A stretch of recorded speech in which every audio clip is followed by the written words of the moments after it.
Hello, Leela Viss here, and welcome to my studio. And I would like to show you what my students will be doing this week during off-bench time. They're all preparing for the National Federation of Music Clubs test, and they all have different levels, of course, that they're working towards.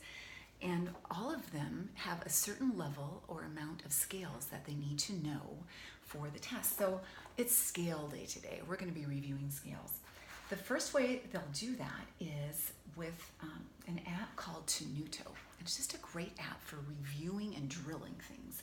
And one of the favorite modes that I like in TwoNewToe is called scale construction.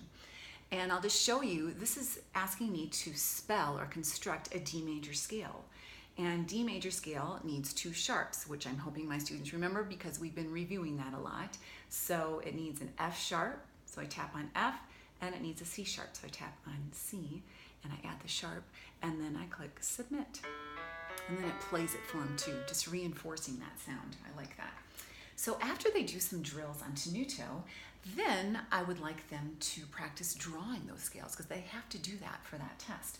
And that's when I have tons of these Hal Leonard flashcards on hand, because what I want them to do is draw a number of scales. And I've got, you know me, I like to repurpose things. So I've got some tissue boxes with sharps and flats, and I'm gonna have them pull a tile out from the flat or the sharp tissue box, depending on what scales I want them to work on. And I just drew one that has a B flat. Now I'm telling them to ignore the top part. I just want them to look at the key signature there, which is in bass clef, which changes things up just a little bit. All right, so B flat means that we're in the key of, hopefully they remember this, F. And next I have some blocks out here. I don't know if you can see them. They look like this. They're little white, or they're little blocks with white sides for the white keys, and then black sides for the black keys. So I'll ask them to spell out all the notes or the pitches that are needed for that F major scale, and then they'll think through, oh, wait a minute, I need a B flat, so they'll turn that to B flat.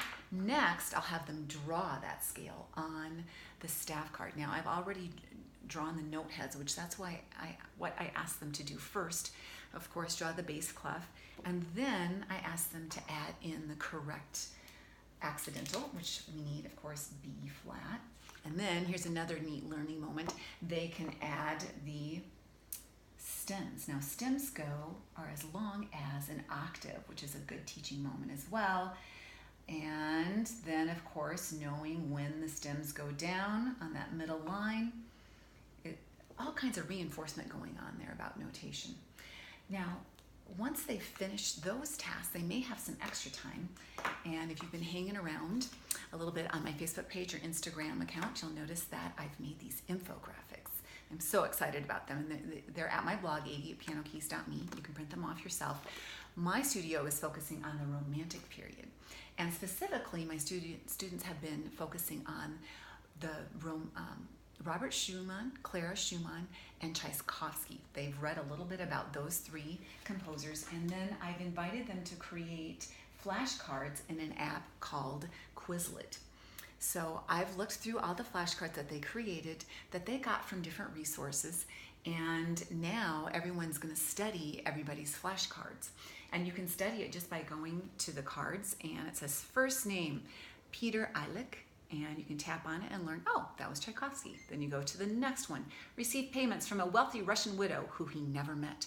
Ooh, I know that happens to be Tchaikovsky as well. So just really neat little facts for students to know, and it puts the humanness behind some of these composers that lived long ago. Then my favorite part of all of this assignment is making sure that they watch some videos of the composers' compositions. And they can find that at my blog as well. I have Get Inspired episodes, and I just created one about the Romantic period that also has these Quizlet flashcards that are available for you and your students. So I hope you find that helpful. Oh, you may be wondering, first of all, how do I remember what I want everybody to do? I've got a dry erase clear board over there that I just kind of write down the order of what I want them to do. So I look at that more than they do. And then you may be wondering, whoa, what's this candy for? Well, I like to treat my students, but they cannot walk out the door until they answer a question.